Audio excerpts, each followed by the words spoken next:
Nauumay na rin ba kayo sa napakahabang pila sa Yaw-Yaw? Ang Yaw-Yaw ay nagsimula sa Spain.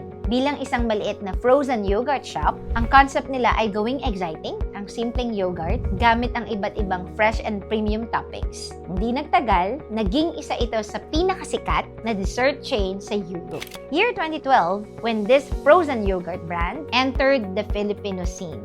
Dahil sa instant popularity ng Yaw-Yaw, mabilis silang nakapasok sa kung saan-saang malls. Kahit na mahaba ang pila at mabagal ang serving, matyaga pa rin naghihintay ang customers. Sabi nga nila, when you have too much of something, it loses its magic. Isa pa, affected din ang mga franchisees. Kung marami na silang competition sa paligid, nahahati ang sales nila. Meron akong 3 suggestions that we can learn from Yaw-Yaw's franchise. Una, limitahan ang expansion sa mga key locations. Pwedeng mag-focus sa mga lugar na wala pang Yaw-Yaw. Pangalawa, enhance the customer experience. Mag-introduce